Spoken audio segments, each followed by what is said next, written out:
Hello friends, हम लोगों ने जर्नल बुक स्टार्ट किया था और जर्नल बुक का हम लोगों ने एक क्वेश्चन सॉल्व कर लिया था। ओके, और वो क्वेश्चन था इलस्ट्रेशन फर्स्ट। ठीक है, अब ये जो इलू फर्स्ट था जो हमने सॉल्व किया, तो उसमें बाकी तो कुछ नहीं, बट एक क्वेरी आई थी मेरे पास में प्रेरणा की। ओके, तो प्रेरणा को एक जरा सा डाउट था कि सर, जब हमें चेक मिला था और वो चेक था बियरर चेक। ओके, तो बियरर चेक जब हमें मिला किसी पर्टिकुलर पार्टी से, फ्रॉम पार्टी। ओके, तो चेक मिलने के बावजूद हम लोगों ने बैंक अकाउंट डेबिट नहीं किया था, बल्कि हम लोगों ने यहां पे कैश अकाउंट को डेबिट करके रखा था। ओके, अब इसके पीछे बेसिकली दो रीजन है और शायद मैंने वो वीडियो में आपको बताया भी था। हाँ, सिर्फ एक बियरर चेक क्या होता है वो भी एक बार बता दो तो और ज्यादा आपको अंडरस्टैंडिंग आएगी। तो मेरी बात ध्यान से सुनना, ये जो बियरर चेक होता है, ओके, ये बेसिकली होता क्या है। तो बहुत सीधी सी बात है बच्चों, अगर मान के चलो कोई एक पर्टिकुलर बंदा है, इस बंदे ने एक दूसरे बंदे को सपोज बियरर चेक दिया। अब चेक तो आई होप सबको पता है चेक क्या होता है। ओके, तो एक बंदे ने क्या किया, दूसरे बंदे को बियरर चेक दिया। तो ये बियरर चेक ऐसी चीज है बच्चों, ये जिसके हाथ में रहेंगी वो क्या कर सकता है बताना, वो ये चेक लेके जा सकता है कहां पे, बैंक में। ओके, ये कहां जा सकता है बताना, बैंक में जा सकता है। और जब ये बियरर चेक ये बंदा बैंक में प्रेजेंट करता है तो बैंक उसी वक्त इस बंदे को क्या दे देती है बताना, कैश दे देती है। ओके, बेयरर चेक ऐसी चीज है जब आप इसे डिपॉजिट करते हो, या मैं बोलूंगा बैंक में जब से बताओगे तो आपको काउंटर से ही बैंक क्या दे देती है, कैश दे देती है। ओके, अब देखो ये चेक ऐसा है, ये मान के चलो रास्ते में ही कहीं कोई बंदे ने ये पर्टिकुलर चेक को छीन लिया इस पर्टिकुलर बंदे से। ओके, ये बंदा है, इसने क्या कर लिया, छीन लिया चेक उस पर्टिकुलर बंदे से। अब अगर ये भी बंदा बैंक में जाए और वो चेक बताए तो बैंक इसे भी क्या दे देगी बताना, कैश दे देगी। तो बोलने का मतलब क्या है, बियरर चेक बोले तो क्या, ये जिसके हाथ में चेक है वो उसका मालिक माना जाता और उसको तब के तब बैंक क्या करती, पैसा उधर के उधर ही दे देती है। ओके, तो इसका ये एक रीजन है, जब भी आप लोग बियरर चेक को क्या करते हो बताना, डिपॉजिट करते हो बैंक में, तो आपको तो ओवर द काउंटर पेमेंट मिल जाएगा, तो आप उसको क्या करते हो बताना, आप लोग हमेशा उसे कैश मिली ऐसा ही मानना। और दूसरा और सबसे बड़ा एक और रीजन है बच्चों, जो मैं आपको हर चेक के लिए जो एप्लीकेबल होगा वो भी मैं आपको बता रहा था, आपका पहले से ही वैसा बेस गिरा रहा था। क्यों? क्योंकि आगे आपको सब्सिडरी बुक्स में कैश बुक पढ़नी है। ओके, कैश बुक में कॉन्सेप्ट आपको आगे चल के काम में आएगा, वही कॉन्सेप्ट मैंने आपको शायद एक्सप्लेनेशन में बता भी दिया था। क्या? अब हमेशा याद रखो बच्चों, अगर आपको किसी पार्टी से चेक मिलता है, ओके, किसी पार्टी से चेक मिलता है और आप अगर इसे सेम डे बैंक में डिपॉजिट नहीं करते हो, क्या बोल रहा हूं मैं आपको, अगर आपको एक चेक मिला और आपने उसे सेम डे बैंक में डिपॉजिट अगर नहीं किया होगा, ओके, तो प्रॉब्लम क्या होती है, तो ध्यान से सुनना बच्चों, अगर ऐसा कुछ हो जाए आप सेम डे से बैंक में डिपॉजिट ना करो, तो हमेशा याद रखना बच्चों, ये जो पर्टिकुलर चेक मिला तो ये तो बैंक का बैलेंस बढ़ाएगा ही नहीं। ये जो चेक आपको मिला हुआ है इस पार्टी से, इसे हम डिपॉजिट ही नहीं करेंगे तो क्या बैंक में बैलेंस बढ़ेगा क्या, तो जवाब है नहीं बढ़ता। तो बैंक में बैलेंस कब बढ़ेगा, जब मैं इसे डिपॉजिट करूंगा। ओके, तो ऐसे भी केस में आप लोगों को क्या करना पड़ता है, जब चेक आपको मिले तो आप सिर्फ कैश मिली ऐसी एंट्री मारते हो, और जब ये चेक डिपॉजिट होगा तो कैश डिपॉजिट हुई ऐसे मान के आपको क्या करनी पड़ती है, एंट्री पास करनी पड़ती है। फिर भले ये कोई भी चेक हो, बियरर हो या क्रॉस चेक हो, अकाउंट पे चेक हो, कोई भी हो, उसे ऐसे ही काम करना पड़ता है। ये कॉन्सेप्ट अभी तो नहीं, बट आपको जब कैश बुक में सिखाऊंगा तो कैश बुक में आपको ये कॉन्सेप्ट आने वाले हैं। ओके, बट फिलहाल इतना ही समझ लो भाई, बियरर चेक रहा तो उसका मैंने सिंपली आपको मीनिंग क्या बता दिया। ये जब भी चेक आपको मिलता है, किसी भी बंदे को ये चेक मिले और वो बंदा अगर बैंक में इसे जमा कर दे, डिपॉजिट कर दे, तो उसको बैंक से काउंटर पे ही पेमेंट मिल जाएगा। उसके बैंक अकाउंट में भी क्या नहीं होता है बताना, पैसा जमा नहीं होता, उसको तब के तब बैंक में वो चेक बताओ और बैंक उसे पैसे दे देगी। ऐसा क्या होता है, आपका बियरर चेक होता है। Is that clear? I hope सबके दिमाग में गया होगा। इसके लिए भी हम लोगों ने वहां पे क्या किया था, चेक मिला तो कैश मिली, ऐसी हमने एंट्री पास की थी। Okay, now we are going ahead with illu 2। Okay, we are going ahead with what, illu 2। अब ये इल्लू 2 क्या है बच्चों, journalise the following transaction in the books of Sankalp journal stores 2019 के हिसाब से करना है। तो मतलब आपको ये एक पर्टिकुलर जनरल स्टोर के बारे में दिया गया है जिसका आप लोगों को यहाँ पे जर्नल बुक यहाँ पे प्रिपेयर करना रहेगा। ओके, अब एक एंट्री या दो एंट्री ऐसी रहेंगी बच्चों जो आप लोग अब यहाँ पे फर्स्ट टाइम मारने वाले हो। आपने सीखा तो रहेगा बट अब फर्स्ट टाइम आप लोग ये समझ के लोगे। अब एक चीज याद रखना, अब जो मैं आपको एंट्री बताऊंगा ये एंट्री अब आपको बार बार यूज में आती रहेंगी। ओके, तो अब देखो आप लोगों का माइंडसेट कैसे होना चाहिए। आप कोई चीज एक आपके दिमाग में अगर चले गई ना बच्चों, तो ये आपको फ्यूचर तक काम में आने वाली है। तो जो चीजें अब आ रही है बस उसे आपको एक्यूमुलेट करते रहना है, आपके दिमाग में फिट करते करते करते फिर आपको आगे बढ़ना पड़ेगा। बस यही मेंटेलिटी से बच्चों आप लोगों को अभी स्टडी करनी है। ओके, देखो क्या लिखा है, generalized the following transaction in the books of संकल्प जनरल स्टोर्स। ओके, 2019 को जुलाई 1 को एक ट्रांजैक्शन हुआ है। क्या, स्टार्टेड बिजनेस विद कैश ₹1,00,000। मतलब आपने बिजनेस स्टार्ट किया, और बिजनेस काय से स्टार्ट किया बच्चों, कैश से बिजनेस आपने स्टार्ट किया। Okay, started business with what, cash. और कितने कैश से आपने बिजनेस स्टार्ट किया, 1,00,000 से। फिर आपके पास में स्टॉक ऑफ गुड्स था, वो कितने का, 50,000 का, ये भी आपने बिजनेस में लाया। और आपके पास कंप्यूटर थे 50,000 के, तो ये भी आप लोगों ने क्या किया है बताना, बिजनेस में लेके आ गए। ओके, तो तीन चीजों से आप लोगों ने बिजनेस स्टार्ट किया। आज तक हम लोग क्या सीखते थे बच्चों, कि स्टार्टेड बिजनेस विथ कैश। फिर इसका मतलब क्या होता है कि भाई बिजनेस आपने स्टार्ट किया है कैश के थ्रू। तो फिर ऐसे वक्त आप लोग क्या करते थे बच्चों, आप लोग बोलते थे कि सर यहाँ पे दो अकाउंट्स इन्वॉल्व है, और दो अकाउंट में पहला अकाउंट कौन सा इन्वॉल्व है बताना, कैश अकाउंट, और दूसरा कौन सा अकाउंट इन्वॉल्व है, कैपिटल अकाउंट। ओके, और फिर अकॉर्डिंगली आप लोग इसकी एंट्रीज भी मारा करते थे। ओके, और उनकी एंट्रीज क्या होती थी बच्चों, क्योंकि कैश बिजनेस में आती तो कैश अकाउंट बढ़ेगा, रियल अकाउंट है तो उसे आप लोग डेबिट कर देते हो। क्योंकि आपका बिजनेस में कैपिटल इंक्रीज होएगा तो आप क्या करते थे, कैपिटल को क्रेडिट करते थे। तो ये आज तक आप लोगों ने एंट्रीज सीखी है, एंट्रीज मारी है, या डेबिट क्रेडिट के इंपैक्ट आप लोगों ने ऐसे ही मारे। बट देखो बच्चों, यहां इस पर्टिकुलर क्वेश्चन में हम लोग जो बिजनेस स्टार्ट कर रहे हैं तो वो अकेली कैश से स्टार्ट नहीं कर रहे। कैश हो गया, स्टॉक हो गया, कंप्यूटर हो गया, ये तीन चीजों से हम लोग अभी क्या कर रहे हैं, बिजनेस स्टार्ट कर रहे हैं। अब देखो ये कुछ कुछ एंट्रीज तो आपके दिमाग में फिट हो जानी चाहिए, आगे अब कभी भी आए तो आपने बिना कुछ सोचे धड़ाम से आपने क्या कर देना, ये एंट्रीज पास कर देना। ओके, तो चलो अब मैं आपको बताता हूं कि अब हमारी एंट्री यहाँ पे आने क्या वाली है बच्चों, ध्यान से सुनना। पहले यहां पे मैं हेडिंग डाल दू, इन द बुक्स ऑफ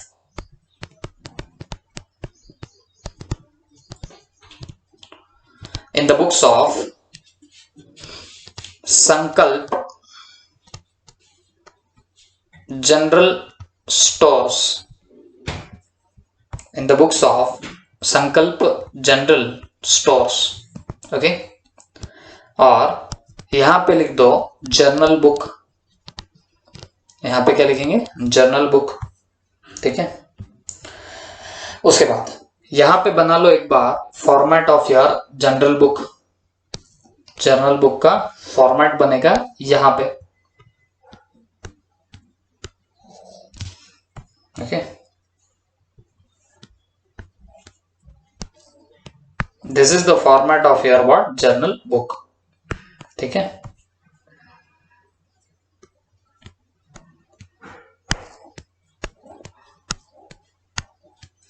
अब चलो बच्चों एक एक करके हम लोग यहाँ से एंट्रीज वगैरह पास करते हैं। ओके, सबसे पहले started business with cash 1 lakh, stock of goods 50,000 and computer 50,000। Okay, तो एक चीज याद रखो, यहां हो क्या रहा है बच्चों, कैश हो गया, स्टॉक हो गया और कंप्यूटर हो गया, ये बिजनेस के अंदर आ रहे हैं। ओके, और तुमको अगर समझ में आ रहा होगा तो कंप्यूटर असेट है, तो ये कौन सा अकाउंट है, रियल अकाउंट है। स्टॉक ऑफ गुड्स, स्टॉक भी असेट है, कौन सा अकाउंट है, रियल अकाउंट है। कैश कौन सा अकाउंट है, रियल अकाउंट है। अब ये तीनों भी चीजें बिजनेस के अंदर आ रही है। अब आपका रियल अकाउंट का रूल क्या बोलता है बच्चों, debit what comes in, credit what goes out. तो अगर ये तीनों चीजें बिजनेस में आ रही तो इन तीनों चीजों को आपको क्या करना पड़ेगा, डेबिट करना पड़ेगा। तो हम लोग यहां पे क्या करते हैं बच्चों, ध्यान से सुनना, पहले ऊपर हेडिंग डाल देते हैं, date particulars LF debit amount and यहां पे क्रेडिट अमाउंट। ओके, अब ये सब बिजनेस के अंदर आ रहे तो आप सबसे पहले लिख देना बच्चों cash account debit. Cash account को आप लोग क्या करेंगे, डेबिट। जो जो बिजनेस के अंदर आ रहा है सबको उठा के डेबिट करो, कैश अकाउंट डेबिट। फिर यहां पे लिखना stock of goods account debit, stock of goods account debit. Okay, ये भी डेबिट हो जाएगा। और कंप्यूटर अकाउंट डेबिट, कंप्यूटर को भी क्या कर दो, डेबिट कर दो, computer account debit.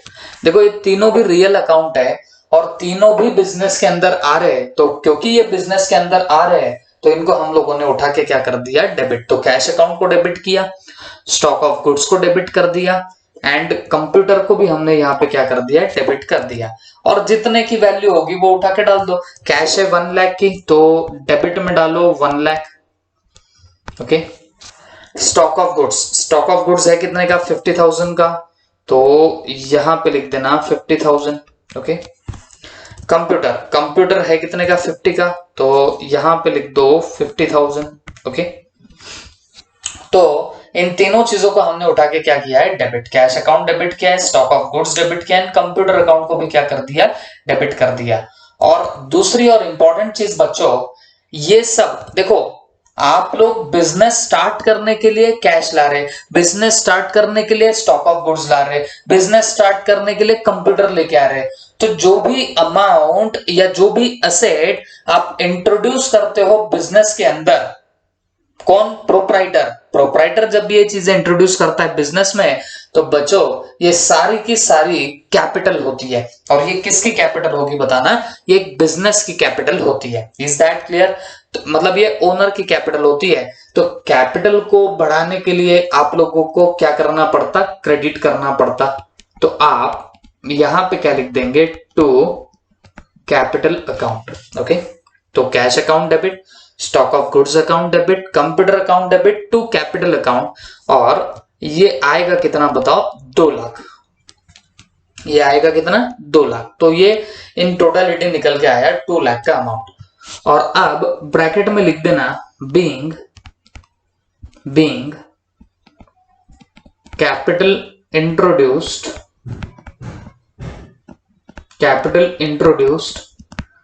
Into business, being capital introduced into business। Okay, तो ये हुई आपकी फर्स्ट डेट की एंट्री। और डेट लिखना मत भूलो, ईयर आपका सबसे टॉप पे लिख देना 2019। और ये कब की बात है, जुलाई 1 की। तो ये जुलाई एंड ये रहा 1, तो जुलाई 1 के डेट की हमारी ये बात है। ओके, उसके बाद में नेक्स्ट है 4 को। अब देखो ये एंट्री जो हमने 1 की देखी, अब हमेशा याद रखो जब भी आप बिजनेस में कोई भी एसेट लेके आओगे तो वो सबको उठा के डेबिट कर दो। और क्योंकि ये आपके कैपिटल को बढ़ाने का काम करेंगे तो हम लोग कैपिटल अकाउंट यहाँ क्या करने वाले, क्रेडिट कर देंगे। ओके, अब ये एंट्री आपको मगअप हो जानी चाहिए। कैश बिजनेस में लाया तो कैश डेबिट, कैपिटल क्रेडिट। 3-4 चीजें साथ में बिजनेस में ला ली तो 3-4 चीजें डेबिट और कैपिटल क्रेडिट विद टोटल से क्रेडिट होगा आपका कैपिटल। ओके, अब 4 जुलाई की बात है, purchase goods from Kareena on credit ₹10,000 at 5% trade discount. अरे अब ये तो चीजें आपको याद आनी चाहिए, ये हमने फर्स्ट चैप्टर में एज अ टर्मिनोलॉजी बोल के ट्रेड डिस्काउंट वगैरह वगैरह ये सब चीजें देख के रखी हुई थी, याद है सबको। तो बच्चों यही परचेज गुड्स आपने किए हैं करीना से, और काहे पे परचेज किए, ट्रेड डिस्काउंट से। और कितना ट्रेड डिस्काउंट है बताना, 5% का ट्रेड डिस्काउंट है। तो सवाल ये उठता कि इसका क्या करेंगे। तो ध्यान से सुनना बच्चों, देखो आप लोगों ने परचेस किए हैं गुड्स, और ये जो परचेस किए हैं गुड्स, तो परचेस कितने में किए थे, 10,000 रुपीज में परचेस किए। आपने जो परचेस किए गुड्स वो कितने में किए, 10,000 में। तो हम लोगों ने यहां पे कितना लिख दिया, 10,000। ओके, अब 10,000 तो जरूर वहां पे लिख दिया। मुझे एक बात बताना, हम लोगों को ट्रेड डिस्काउंट कितना मिला, 5% का डिस्काउंट मिला। तो यहां से मैं माइनस कर दूंगा ट्रेड डिस्काउंट, कितना परसेंट, 5%, और किसका, 10,000 का 5%। मैंने आपको इसके पहले भी सिंपल से ट्रिक बताया था ये 5% निकालने की। देखो जब आप 10,000 है, इसका एक जीरो कम कर दोगे तो ये 10% का अमाउंट आया। 1,000, देखो 10,000 अगर अमाउंट है तो उसका 10% आता है एक जीरो कम करके, तो 1 जीरो उड़ा दो, तो जो 1000 बचा ये 10% है। आपको कितना परसेंट चाहिए, 5%। तो आप 1000 अगर 10% है तो 5% के लिए क्या करोगे, ये 1000 का हाफ कर दो, कितना आया, 5000। दैट्स सॉरी, ये कितना आया, 500। तो ये जो 500 रहेगा ना बच्चों, तो ये आपका क्या रहेगा, 5% का फिगर रहेगा। Is that clear. तो बहुत सिंपल सी बात है, परचेस 10,000 का है तो उसका 10% निकालना है, तो आप लोग एक जीरो कम कर देना, तो आया कितना, 1000। तो ये 1000 10% है, आपको चाहिए 5%, तो 1000 का हाफ कर दो, दैट कम्स टू 500। तो बताओ ट्रेड डिस्काउंट यहां पे कितना होगा, 500 का होगा। तो ये माइनस करके यहां पे कितनी अमाउंट आ जाएंगी, 9,500 की अमाउंट आ जाएंगी। Is that clear.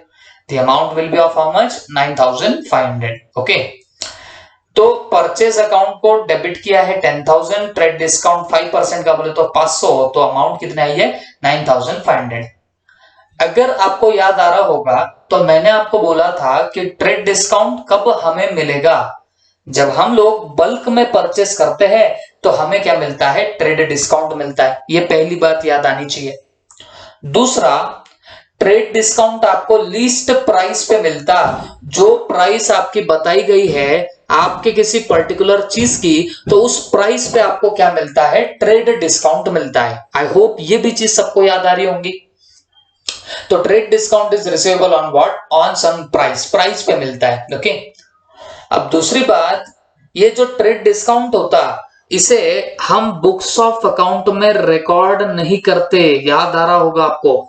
हम इसे कभी भी क्या नहीं करते, बुक्स ऑफ अकाउंट में रिकॉर्ड नहीं करते, बट इसका इफेक्ट जरूर आता है बुक्स ऑफ अकाउंट में। ओके, क्या बोल रहा हूं मैं, जो आपका ट्रेड डिस्काउंट होता है उसे आप रिकॉर्ड नहीं करते हो बुक्स ऑफ अकाउंट में, लेकिन इसका इफेक्ट जरूर आएगा कहां पे बताना, आपके बुक्स ऑफ अकाउंट के अंदर। ओके, तो तुम्हें यही बात समझ के लेनी पड़ेगी बच्चों, ये जो हमारा फिर ट्रेड डिस्काउंट रहेगा, इसे हम लोग सिर्फ इफेक्ट वाइज लेंगे, लेकिन इसे अकाउंट बोल के कभी खोलते नहीं है, या इसे रिकॉर्ड कभी करते नहीं है। आप बोलेंगे सर ये कुछ नहीं समझा, रिकॉर्ड नहीं करना, इफेक्ट देना, ये कुछ समझ में नहीं आया।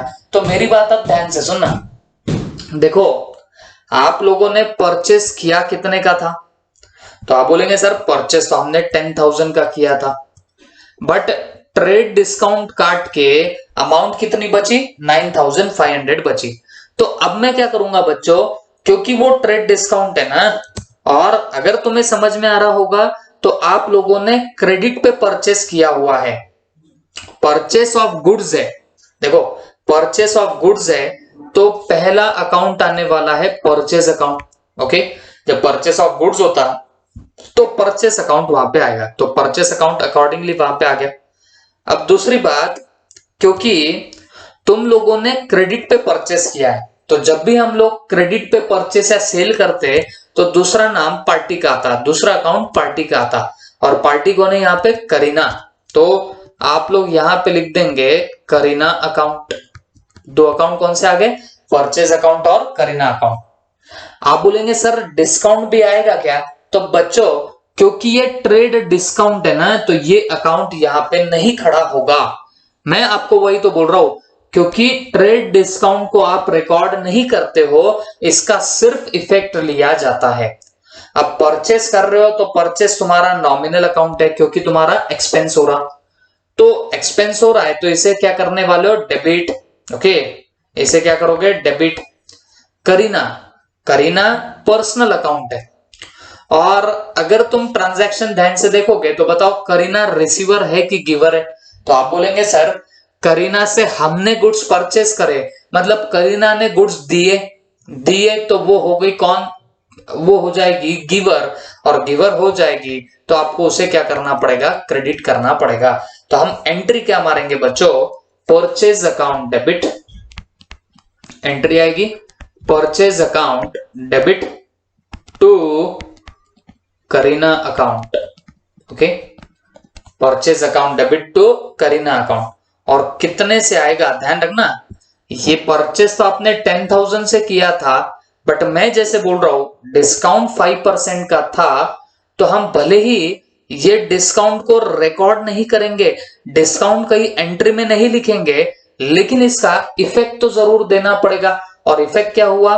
उस डिस्काउंट की वजह से 500 डिडक्ट हो गए, और 9,500 पे हम लोग क्या करेंगे? इसे रिकॉर्ड करेंगे। तो देखो हम लोग डेबिट में डालेंगे 9,500, क्रेडिट में डालेंगे 9,500। और तुम्हें अगर समझ में आया होगा तो ये हमारी एंट्री किस चीज की बन गई बताना? ये हमारी परचेस की एंट्री बन गई। तो entry comes to what? Purchase account debit to Kareena account. ये हमारी यहाँ पे एंट्री बन जाएगी। ओके, और यहाँ पे ब्रैकेट में लिखेंगे being goods purchased, from Kareena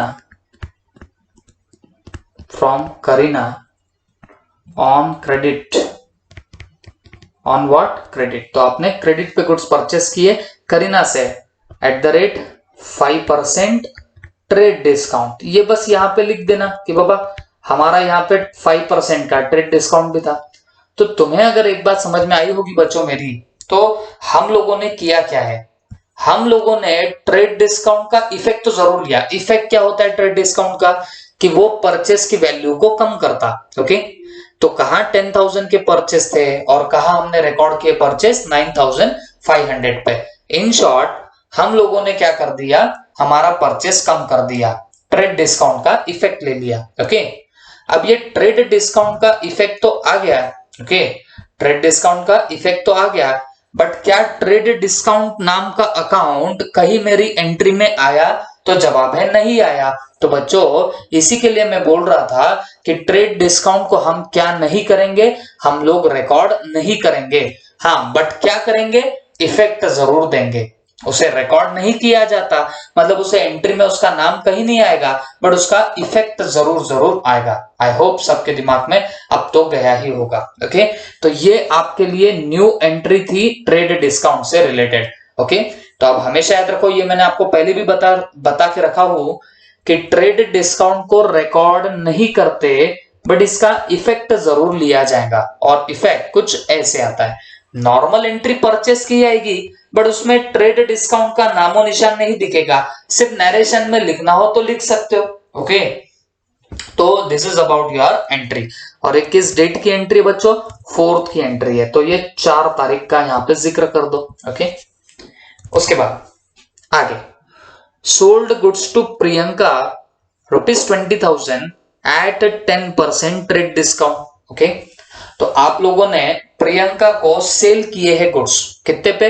20,000 के गुड्स सेल किए, लेकिन वो 10% के ट्रेड डिस्काउंट पे। अब ये वापस से ट्रेड डिस्काउंट आया तो उस पे आपने सेल किया। ओके, तो मेरी बात तो वापस से वही रहेंगी, ट्रेड डिस्काउंट का आप लोग इफेक्ट जरूर लोगे, बट इसे रिकॉर्ड कहीं नहीं किया जाएगा। अब मुझे एक बात बताओ, सेल कितना हो रहा है प्रियंका को? 20,000 का।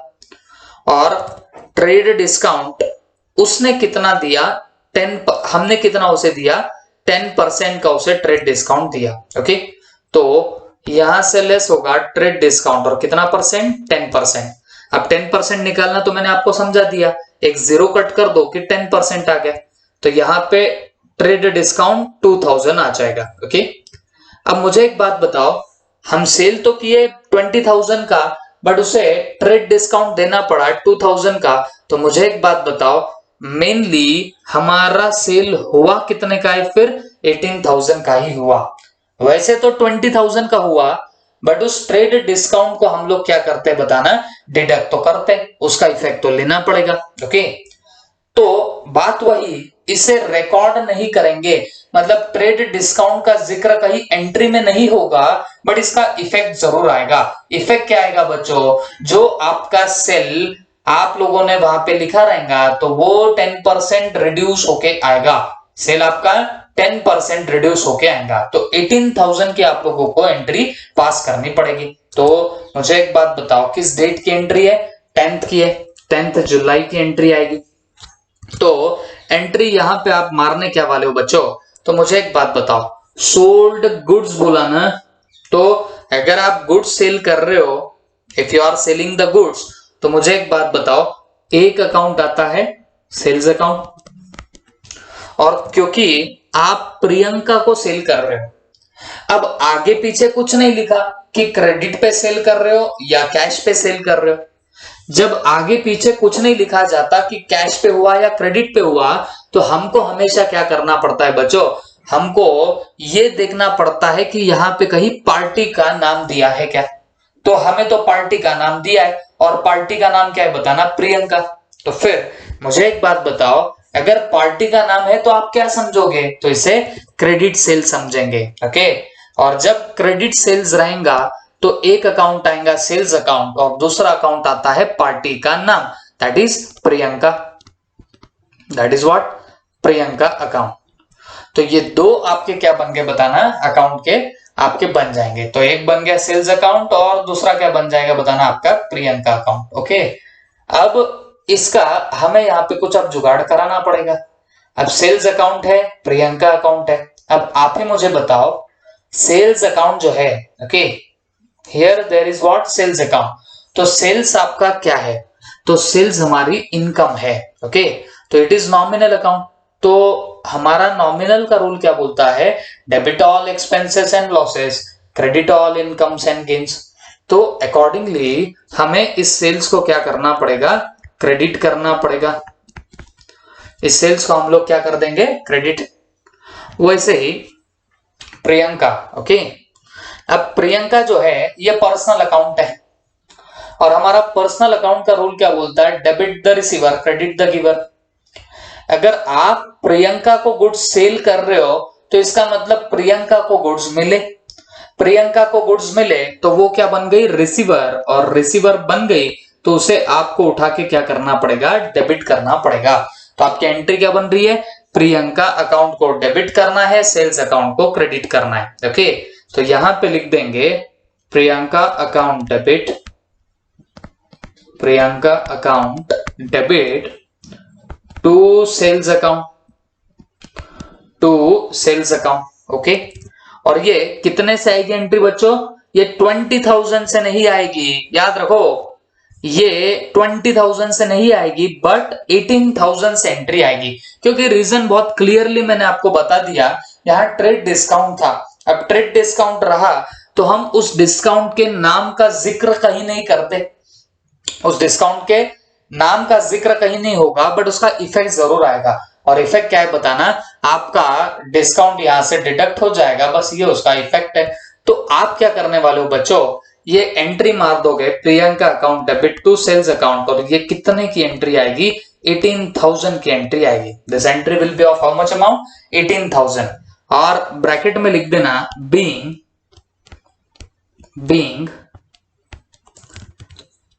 Sales, credit sales to Priyanka, credit sales to Priyanka. Okay, तो आपने किसे क्रेडिट पे सेल किया, प्रियंका को, और ब्रैकेट में लिख देना @10% ट्रेड डिस्काउंट, @10% ट्रेड डिस्काउंट। तो 10% की ट्रेड डिस्काउंट पे आप लोगों ने सेल कर दिया, तो बस इतना हमने यहाँ पे डाल दिया। ओके, उसके बाद paid into state bank of India, और कितना है बताना, 50,000। Okay, paid into state bank of India, और कितना है बोलो, 50,000। तो सवाल है इसका आप लोग अब करने क्या वाले हो? तो करना कुछ नहीं है बच्चों, बहुत सिंपल सी बात है। आपने बैंक में पैसा डाला ना, तो यहाँ पे दो अकाउंट कौन से आ रहे हैं? अब ऐसे ट्रांजैक्शन तो हम लोगों ने पहले बहुत बार देखे। Okay, paid into state bank of India, तो यहाँ दो अकाउंट आते, एक तो state bank of India account आएगा, एक तो state bank of India account आएगा, और दूसरा क्योंकि आपने कैश डाली है बैंक में, तो यहां पे क्या आ जाएगा, आपका कैश अकाउंट भी आ जाएगा। तो दो अकाउंट कौन से? एक तो स्टेट बैंक ऑफ इंडिया और दूसरा कैश अकाउंट आएगा। क्यों? क्योंकि आप लोगों ने कैश डाली है बैंक के अंदर, तो इसके लिए यहाँ पे क्या दिखाई दे रहा है, state bank of India account debit to cash account. ये आपकी यहाँ पे क्या आ जाएगी बताना, आपके दो अकाउंट्स यहाँ पे क्रिएट हो जाएंगे। अब सवाल ये उठता, दो अकाउंट्स तो यहाँ पे क्रिएट हो चुके हैं। ओके, अब स्टेट बैंक ऑफ इंडिया कौन से टाइप का अकाउंट है? पर्सनल अकाउंट है। और अगर मैं कैश अकाउंट की बात करूं तो कैश अकाउंट तो एक रियल अकाउंट है।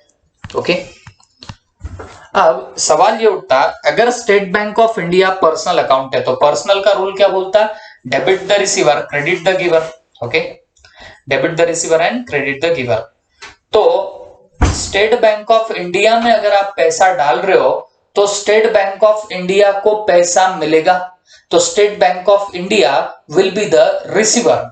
स्टेट बैंक ऑफ इंडिया क्या बनेगी? रिसीवर बनेगी। और क्योंकि वो रिसीवर बनेगी तो आपको स्टेट बैंक ऑफ इंडिया को क्या करना पड़ेगा? डेबिट करना पड़ेगा।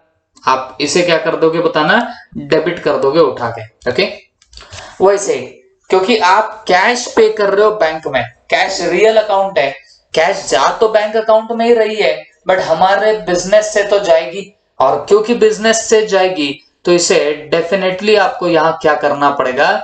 क्रेडिट करना पड़ेगा। तो हमारी एंट्री यहाँ पे क्या हो रही है बच्चों? स्टेट बैंक ऑफ इंडिया में आप लोग डेबिट मारोगे और कैश अकाउंट को आप लोग क्या कर दोगे? क्रेडिट। ओके, तो बच्चों ये हुई यहाँ पे एंट्री। तो एंट्री क्या आएंगी? State bank of India account debit to cash account, ये आपकी आ जाती है एंट्री। ओके, तो यहां पे हम लोग लिख देंगे 13 की एंट्री रहेगी, state bank of India account debit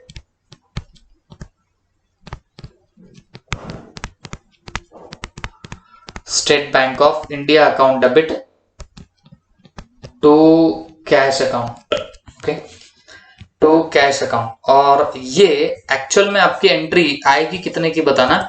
ये एंट्री आएगी आपकी 50,000 रुपीज की। Okay, entry will be of how much amount? 50,000 की अमाउंट। और यहां पे भी कितना लिख दिया? 50,000। और ब्रैकेट में लिख दो being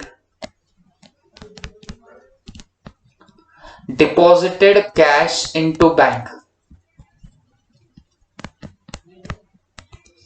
being deposited cash into bank. Okay, तो आप लोगों ने क्या कर दिया बताना, बैंक में कैश डिपॉजिट कर दी, तो ऐसी आपने यहां पे क्या मार्क रखी है? एंट्री। ओके, उसके बाद थोड़ा सा और आगे चले जाएंगे। Goods worth ₹2,000 lost by theft. Okay, मतलब हमारे बिजनेस में हुई चोरी, थेफ्ट माने चोरी हो गई, तो ये चोरी की वजह से हमारे गुड्स जो थे वो क्या हो गए? लॉस्ट हो चुके हैं। ओके, तो बच्चों इसकी एंट्री क्या आएगी? अब इसकी भी एंट्री आपको बतानी है, तो मुझे और एक चीज आपको बतानी ही पड़ेगी। देखो, एक तो बात पक्की है कि आपका गुड्स अगर चोरी हो रहा है तो यहां पे एक अकाउंट आएगा लॉस बाय थेफ्ट। एक अकाउंट कौन सा आएगा? Lost by theft account. क्योंकि चोरी हुई है आपके बिजनेस में तो ये आपका लॉस है, लॉस है, इसके लिए आपको इसे डेबिट तो करना ही पड़ेगा। तो लॉस बाय थेफ्ट अकाउंट आप लोग एक खड़ा कर दोगे अकाउंट। दूसरी बात, आपके बिजनेस से क्या जा रहे हैं? तो हमारे बिजनेस से गुड्स जा रहे हैं। ओके, तो अब हमेशा याद रखो बच्चों, हमारा अगर ये बिजनेस है, if this is my business, okay, तो जो बिजनेस में गुड्स पड़े हुए होते हैं तो वो दो रीजन से बाहर जा सकते हैं। ओके, जो भी मेरे बिजनेस में गुड्स है वो दो रीजन से बाहर जा सकते हैं। रीजन नंबर 1, एक तो सेल हो गया। Reason number 2, otherwise then sale, मतलब सेल के अलावा कुछ हुआ, अदरवाइज देन सेल। ओके, दो रास्ते हैं गुड्स को बाहर निकलने के बिजनेस से। मतलब बिजनेस से गुड्स कैसे चला जाएगा, या तो सेल होता है या अदरवाइज देन सेल होता है। आप पूछेंगे सर अदरवाइज देन सेल क्या होता है, तो मैं बोलूंगा बेटा सेल के अलावा भी आपके गुड्स बाहर जा सकते हैं। जैसे अभी अभी क्या बोला, लॉस बाय थेफ्ट हो गया। ओके, अभी क्या हुआ, लॉस बाय थेफ्ट हो गया। अब चोरी हुई है ना बच्चों, तो बेच तो नहीं रही हम लोग गुड्स को, बट गुड्स हमारे बिजनेस से तो चले जाएंगे ना। लॉस बाय थेफ्ट हुआ तो गुड्स हमारे बिजनेस से चले जाएंगे। तो क्या सेल की वजह से गए क्या, नहीं, अदरवाइज देन सेल की वजह से बाहर चले गए। वैसे ही क्या लॉस बाय फायर भी हो सकता है, हाँ जी, फायर से भी गुड्स जल सकते हैं, डिस्ट्रॉय हो सकते हैं। ओके, तो यहां पे भी क्या हम लोग सेल कर रहे हैं क्या, नहीं, बट क्या बिजनेस से गुड्स बाहर जाएंगे क्या, जी हाँ। हाँ, लेकिन ये जो बाहर जाएंगे बच्चों, तो ये अदरवाइज देन सेल जाएंगे, मतलब सेल के अलावा गुड्स क्या हो रहे बताना, बाहर जा रहे। अच्छा, वैसे ही मेरे को आप ही लोग बताना, अगर गुड्स को और बाहर निकालना है, क्या ऐसा भी हो सकता है क्या गुड्स को फ्री सैंपल बोल के डाला जाए, या गुड्स को आप लोग एज अ फ्री सैंपल बोल के दे दो, तो क्या उसकी वजह से भी गुड्स बाहर जाएंगे क्या, तो जवाब है जी हाँ।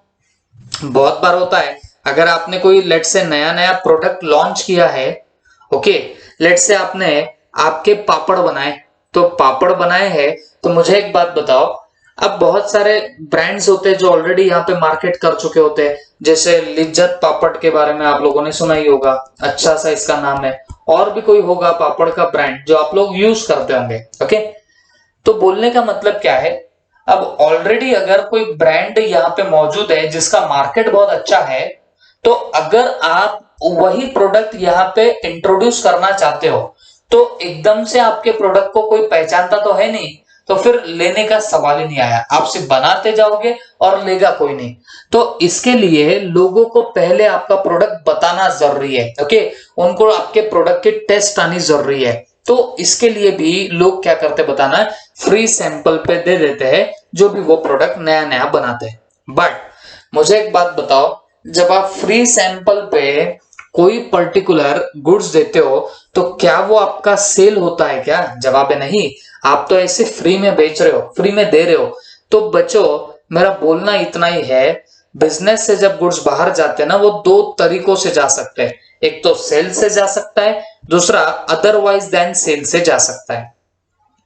जब भी गुड्स सेल्स की वजह से बाहर जाएंगे, इसका मतलब कॉस्ट प्लस प्रॉफिट पे ही बाहर जाएंगे। क्योंकि कोई भी बंदा क्या करता है बच्चों, जब सेल करता है तो जितने में परचेस किया उतने में नहीं बेचता, उसमें कुछ प्रॉफिट जोड़ के बेचता। तो हमेशा याद रखो, जब भी गुड्स सेल होते हैं तो सेल होंगे, तो हमेशा उसके अंदर वो बंदा प्रॉफिट वगैरह जोड़ के ही फिर क्या करता है बच्चों, उसे सेल करता है, बेचता है। ओके, तो सेलिंग करनी है तो प्रॉफिट लगा के बेचेगा। बट अगर गुड्स जो है वो अदरवाइज देन सेल, मतलब सेल के अलावा अगर गुड्स बाहर निकल रहे, मतलब जल रहे, खाक हो रहे आग लग के, या फ्री सैंपल पे बांट रहे, तो हमेशा याद रखना, यहाँ पे गुड्स सिर्फ और सिर्फ कॉस्ट पे ही बाहर जाते हैं। ओके, यहाँ पे प्रॉफिट ऐड नहीं होता। तो क्योंकि प्रॉफिट ऐड नहीं होता, तो इसके लिए हम इसे सेल बोल सकते हैं क्या, तो इसे सेल नहीं बोल सकते। गुड्स बाहर तो जाएंगे बट हम इसे सेल नहीं बोल सकते, क्योंकि सेल बनाना है तो कॉस्ट में प्रॉफिट जोड़ना जरूरी होता। और ये जो भी अदरवाइज देन सेल के आइटम है, तो यहाँ पे सिर्फ और सिर्फ आपका क्या होता है बच्चों, सिर्फ कॉस्ट पे ही आप लोग के गुड्स बाहर निकल जाते हैं, इसमें कोई प्रॉफिट नहीं होता। ऐसा है क्या, थेफ्ट हो गया तो मेरे को प्रॉफिट होगा, फायर हो गई तो मेरे को प्रॉफिट होगा, ऐसे थोड़ी ना होता है। तो फिर इसके लिए याद रखो, सेल हुआ तो प्रॉफिट का एलिमेंट आता है कॉस्ट में, और लेकिन अदरवाइज देन सेल है तो इसके अंदर प्रॉफिट नहीं आता, ये चीज का ख्याल रखना। अब वेरी इंपॉर्टेंट इशू, हमेशा ध्यान रखो, जब भी आपके गुड्स बिजनेस से बाहर जाएंगे, वो सेल की वजह से जाएंगे, तो अपने एंट्री में सेल अकाउंट यूज करना। ओके, जब भी आपके गुड्स बिजनेस से बाहर जाएंगे और वो ड्यू टू सेल्स जाएंगे, तो आपने हमेशा एंट्री में कौन सा अकाउंट यूज करना है? सेल अकाउंट यूज करना है। ओके, बट आपके गुड्स बिजनेस से बाहर जा रहे, बट अदरवाइज देन सेल जा रहे, मतलब सेल के अलावा कोई और रीजन से अगर बाहर जा रहे होंगे, तो आप यहां पे सेल अकाउंट यूज कर ही नहीं सकते। रीजन इज वेरी सिंपल, क्योंकि यहां पे प्रॉफिट का एलिमेंट नहीं होता। तो फिर हमें कौन से अकाउंट को यूज करना पड़ेगा? तो बेटा हमें परचेज अकाउंट को ही यूज करना पड़ता है। ओके, परचेज अकाउंट को हम लोग नॉर्मली डेबिट करते हैं। जब भी हम लोग कोई गुड्स वगैरह परचेस करके लाते, तो गुड्स हमारे बिजनेस में आते, परचेस हमारा एक्सपेंडिचर होता, तो उसकी वजह से हम लोग उसे नॉर्मली क्या करते हैं? डेबिट करते हैं। बट जब गुड्स हमारे बिजनेस से बाहर जाएंगे, अदरवाइज देन सेल, सेल के अलावा हमारे गुड्स अगर बाहर जाते, तो हम लोग परचेज अकाउंट यूज तो करेंगे, बट परचेज अकाउंट को क्या करने वाले? क्रेडिट करने वाले। ये चीज आपको अब आगे तक याद में रखनी पड़ेगी। फाउंडेशन हो, इंटर हो, सब जगह आपको ये चीजें याद रखनी पड़ेगी। ओके, तो आई होप सबको समझ में आया होगा। तो जब भी गुड्स बिजनेस से बाहर जाएंगे, तो वो सेल या अदरवाइज देन सेल से बाहर जा सकते हैं। सेल से गुड्स अगर बाहर जाएंगे, तो आपको क्या करना पड़ेगा बच्चों? सेल्स अकाउंट जो रहेगा, उसे आप लोग क्या कर दोगे? आप लोग क्रेडिट कर दोगे। और वो कितने पे होगा? कॉस्ट और प्रॉफिट जोड़ के होगा। लेकिन अगर मैं बात करूंगा अदरवाइज देन सेल, सेल के अलावा अगर गुड्स बाहर जा रहे, तो आप सेल को क्रेडिट नहीं करते हो, जबकि आप लोग परचेज अकाउंट को क्या करते हो? क्रेडिट करते हो। नॉर्मली परचेज डेबिट होता है, बट जब अदरवाइज देन सेल गुड्स बाहर जाएंगे, तो आप परचेसेस को क्या करेंगे? क्रेडिट कर देंगे। आई होप सबके दिमाग में गया होगा। तो बच्चों, यहां पे वही तो बात हो रही है, आपके जो गुड्स है ये लॉस्ट बाय फायर है, मतलब गुड्स डिस्ट्रॉय हो गए फायर की वजह से। तो दो अकाउंट यहां पे आने कौन से वाले? सबसे पहली बात, लॉस बाय थेफ्ट तो हो रहा है, चोरी से नुकसान तो हो रहा है। और दूसरा, क्योंकि गुड्स बिजनेस से बाहर जा रहे, बट अदरवाइज देन सेल बाहर जा रहे, तो जैसे कि मैंने आपको अभी अभी बताया, तो एक और अकाउंट यहां पे कौन सा आना चाहिए? परचेज अकाउंट आना चाहिए। अब लॉस बाय थेफ्ट, लॉस नाम से ही समझ रहा है कि ये नॉमिनल अकाउंट है। ओके, और परचेसेस भी नॉमिनल अकाउंट है, क्योंकि ये वैसे तो आपका एक्सपेंडिचर है। ओके, अब लॉस बाय थेफ्ट है, तो मुझे एक बात बताओ, लॉस को नॉमिनल के रूल के हिसाब से आप लोग क्या करने वाले हो? डेबिट कर दोगे। तो लॉस को डेबिट कर दिया। अब वैसे परचेस भी आपका नॉमिनल अकाउंट है, बट देखो बच्चों, जब हमने गुड्स परचेस किए होंगे, तब उसे खर्चा बोल के बुक किया। अब वो गुड्स क्योंकि बिजनेस से चले गए, तो अब वो खर्चा कम करना है, तो उसके लिए इसे क्या करना पड़ेगा? क्रेडिट। ओके, आप इतना भी दिमाग मत डालो, मैंने आपको पहले ही बता दिया, जब भी गुड्स अदरवाइज देन सेल बाहर जाए, तो आपने सेल नहीं, परचेज अकाउंट को क्या करना है? क्रेडिट करना है। तो अकॉर्डिंगली आपको ऐसे केस में परचेसेस क्या करने रहेंगे? क्रेडिट कर देने रहेंगे। तो मेरी एंट्री यहां पे क्या आएगी बच्चों? ध्यान में रखना, लॉस बाय थेफ्ट को मैं डेबिट करूंगा और परचेस को क्रेडिट करूंगा। तो यहां पे लिख दूंगा loss by theft account debit, loss by theft account debit to purchases account, to purchases account, loss by theft account debit to purchase account. और ये होगा कितने से बच्चों? तो ये 2000 से होगा। ये होगा कितने से? 2000 से। और ब्रैकेट में लिख दो be loss by theft, loss by theft. Okay, ये हुई आपकी एंट्री रेडी। अब ये किस डेट को हुआ, वो डेट वहां पे लिख देंगे। ये 15 की बात है, तो 15 तारीख यहां पे लिख दो, दैट्स इट। उसके बाद पेड रेंट 4000। अब ये दिल के दिल में आप लोग एंट्री बना लो। देखो, रेंट के आपने कितने पे किए? 4000 रुपीज पे किए। तो मुझे एक बात बताओ, दो अकाउंट कौन से आएंगे? दिल के दिल में बनाओ। एक तो रेंट अकाउंट आएगा, और क्योंकि पेड किया ना, तो पेड किया, तो आपका यहां पे एक और अकाउंट आएगा, that is cash account. Okay, अब क्योंकि रेंट के लिए पे किया है तो आप लोगों को कहीं ना कहीं समझना पड़ेगा बच्चों, रेंट आपका एक्सपेंडिचर है तो एक्सपेंडिचर है तो वो डेबिट होगा, और क्योंकि आपने कैश पे करी है तो आपके बिजनेस से कैश जाएगी, तो कैश को आप लोग क्या कर देंगे, क्रेडिट। तो एंट्री क्या बन रही है बच्चों, रेंट अकाउंट डेबिट टू कर देना आपका cash account. Okay, rent account debit to cash account, और ये कितना आएगा बच्चों, 4000 से आ जाएगा। 4000 यहां पे, 4000 यहां पे लिख देंगे बीइंग पेड रेंट। ओके, और ये किस डेट की बात है, ये 18 तारीख की बात है, तो 18 तारीख यहां पे लिख दो। ओके, अब बच्चों ये जो नेक्स्ट ट्रांजैक्शन है 28 का, ये काफी इंपॉर्टेंट है, अच्छे से समझ के लेना। Received cash of 17,500 from Priyanka in full settlement of her account. अब ये क्या बात हुई, प्लीज ध्यान से सुनना। आपको प्रियंका से कैश मिली है, और कितनी कैश मिली है, 17,500, और आगे लिखा है in full settlement of her account. उसके अकाउंट के फुल सेटलमेंट पे उसने कितनी कैश दे दी है, 17,500 की कैश दी है। अब सवाल ये उठता कि ये एक्चुअल में है क्या ट्रांजैक्शन, तो बच्चों समझ के लेना। देखो, अगर तुम्हें ध्यान में आ रहा होगा तो 10th को देखो, 10 जुलाई को देखो, हमने गुड्स सेल किए थे प्रियंका को, और कितने के गुड्स हमने उसे सेल कर दिए थे, 20,000 के गुड्स सेल किए थे। ओके, और वो क्रेडिट पे सेल किए थे। तो जिसे हम लोग क्रेडिट पे सेल करते हैं तो उससे हमें पैसे आने बाकी होते हैं। तो हमने तो उसे वैसे सेल कर तो दिया था, कितने में, 20,000 में। तो मुझे एक बात बताना, अगर उसे 20,000 में आपने सेल कर दिया तो वहां पे ट्रेड डिस्काउंट के बारे में आपको कितना और कैसे कैसे बोला था, तो वहां क्लियर कट लिखा था कि ट्रेड डिस्काउंट 10% रहेगा। ओके, ट्रेड डिस्काउंट यहाँ पे कितना आएगा, 10% आ जाएगा।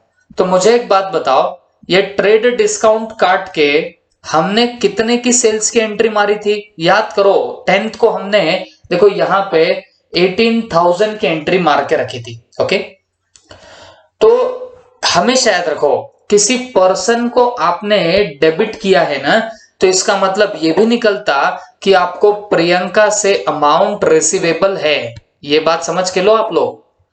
आप प्रियंका को अगर सेल कर रहे हो क्रेडिट में, और ट्रेड डिस्काउंट काट के अगर बात करो तो भाई 18,000 में हमने उसे क्या कर दिया, क्रेडिट पे सेल कर दिया। तो जब आप किसी को ऐसे क्रेडिट में सेल करते हो तो हमेशा याद रखो, उससे आपको अमाउंट रिसीवेबल होती है, आपको उससे पैसा आना बाकी होता है, रिसीवेबल होती है। लेकिन उसने आगे क्या बोला बच्चों, कि रिसीवेबल तो हम लोगों को कितनी थी बताना, अमाउंट 20,000 नहीं, 18,000 रिसीवेबल थी। क्योंकि देखो, प्रियंका को हम लोगों ने 20,000 में सेल किए हैं गुड्स 10th को एट 10% डिस्काउंट। तो नेट उसे हमने फिर कितने में सेल किया, 18,000 में। तो हमें उससे आने कितने बाकी थे, 18,000 आने बाकी है। बट 20th को क्या बोला कि भाई उसने हमें 17,500 ही पैसे दे दिए। अब प्रियंका से वैसा देखा जाए तो 18,000 आपको आने बाकी है, अमाउंट रिसीवेबल है। क्यों, क्योंकि आपने उसे डेबिट किया था। तो आपको 18,000 की अमाउंट रिसीवेबल है, बट यहां पे हुआ क्या है, प्रियंका ने 17,500 की ही कैश आपको देके रखी हुई है। उसने क्या किया, 17,500 की ही कैश दी है, और आगे लिखा है in full settlement of her account. हमने प्रियंका को बोला, हे प्रियंका, तुझसे हमें 18,000 रुपए आने बाकी है, 18,000 रुपीज आना बाकी है। तो प्रियंका क्या बोली, ये लो 17,500, 17,500 पकड़ो तुम्हारे हाथ में, अब मैं एक फूटी कौड़ी नहीं देने वाली। अरे बात समझे कि नहीं समझे। तो जिस बंदी से हमें 18,000 आने बाकी थे, उस बंदी ने हमें सिर्फ कितने दे दिए, 17,500, और ये फुल सेटलमेंट ऑफ अकाउंट पे लिए थी। उसने बोली अब मेरा अकाउंट क्या कर दो, नील कर दो। तो आपको नहीं लगता कि आपको 18,000 रुपीज आने बाकी थे, और आपको सिर्फ कितने मिले, 17,500 मिले। तो यहां पे आपको 500 रुपीज कम मिले, तो ये जो है ना बच्चों, इसे बोलेंगे कैश डिस्काउंट। ये क्या होता है? कैश डिस्काउंट होता है। ओके, तो ये कैश डिस्काउंट हमने दिया, किसको दिया? प्रियंका को दिया। ओके, तो बच्चों ये कैश डिस्काउंट के बारे में मैंने आपको वो टर्मिनोलॉजी के चैप्टर में पढ़ाया भी था। कैश डिस्काउंट को रिकॉर्ड भी किया जाता और इसका इफेक्ट भी आता, दोनों चीजें आती है कैश डिस्काउंट की। ट्रेड डिस्काउंट की बात करेंगे तो ट्रेड डिस्काउंट का सिर्फ क्या होता है बच्चों? इफेक्ट आता है, उसे रिकॉर्ड नहीं करते। बट कैश डिस्काउंट को रिकॉर्ड भी करते और इफेक्ट भी आएगा। अब आप देखोगे कि उसे कैसे रिकॉर्ड किया जाता है। ध्यान से देखो, मैं 20th को एंट्री फ्रेम करने जा रहा हूं। आप आराम से देखते रहो मैं ट्रांजैक्शन से कैसे एंट्री बनाता हूं। रिसीव्ड कैश 17,500 फ्रॉम किससे? प्रियंका से। ओके, तो इतना तो पक्का है कि आपको कैश मिली। कैश इज रियल अकाउंट और कैश बिजनेस में आ रही, तो कैश बिजनेस में आएगी तो उसे क्या करेंगे? डेबिट। तो कैश अकाउंट को डेबिट कर दो। बट कितने से डेबिट करोगे? जितने की कैश मिली। तो हमें तो 17,500 की कैश मिली, तो हम लोग बस 17,500 ही क्या करने वाले? डेबिट करने वाले। अब दूसरी बात बेटा, आना तो प्रियंका से 18,000 था। आने तो कितने बाकी थे? 18,000 आने बाकी थे। बट प्रियंका ने हमें कितने दिए? 17,500 ही दिए। इसका मतलब 500 का हमें उसे क्या देना पड़ा? डिस्काउंट देना पड़ा। ये हमने उसे डिस्काउंट दिया है, तो ये डिस्काउंट हमारे लिए एक्सपेंडिचर है। बात समझ में आ रही है? एक्सपेंडिचर या लॉस जो भी बोलो। तो अगर ये एक्सपेंडिचर या लॉस है तो डेफिनेटली आप इस डिस्काउंट अलाउड को क्या करोगे? डेबिट करोगे। Because it is your expenditure, that is why it will be debited. और कितना डिस्काउंट है बच्चों? 500 का डिस्काउंट है, तो हम लोगों ने वहां पे 500 डेबिट कर डाला। तो कैश अकाउंट डेबिट है 17,500, डिस्काउंट अकाउंट डेबिट होगा कितने से? 500। और यहां पे आपको करना पड़ेगा क्या? टू, देखो आप लोगों को प्रियंका से पैसे मिले। प्रियंका इज पर्सनल अकाउंट और प्रियंका गिवर है या रिसीवर है?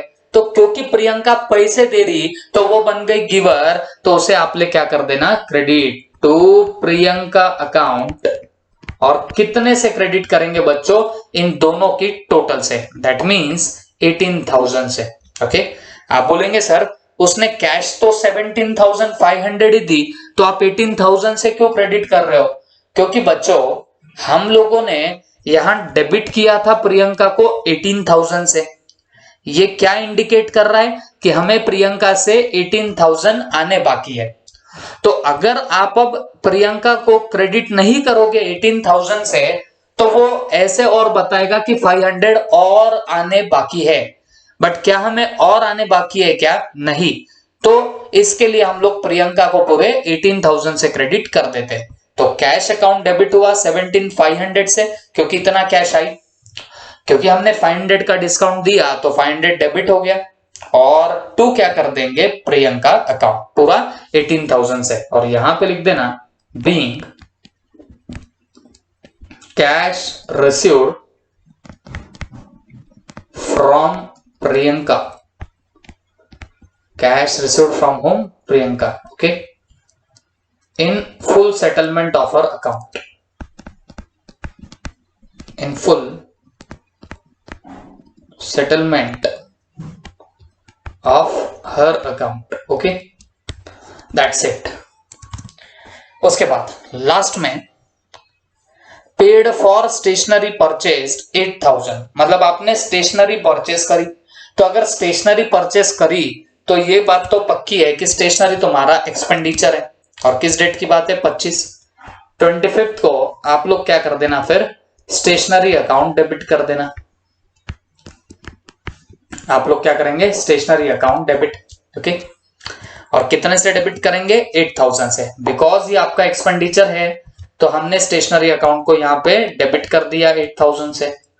टू कैश अकाउंट, क्योंकि स्टेशनरी परचेस करोगे तो पैसा आपके बिजनेस से जाएगा, तो आपको कैश को क्या कर देना पड़ेगा? क्रेडिट। यहां पे लिख देना being stationery purchased. Stationery expenditure था तो वो आपको डेबिट करना पड़ेगा, और क्योंकि कैश बिजनेस से जाएगी तो कैश हमने क्रेडिट कर दी। अब आपका एक काम रहेगा बच्चों, आप यहाँ पे बराबर टोटल मार लेना डेबिट एंड क्रेडिट के। And this was all about this particular question. I hope आपको सबको समझ में आया होगा। बहुत सी कॉन्सेप्ट हमने देखी है, तो अच्छे से क्वेश्चन को प्रिपेयर करना और एक बार इसे वापस से जरूर देख लेना। Okay, thank you.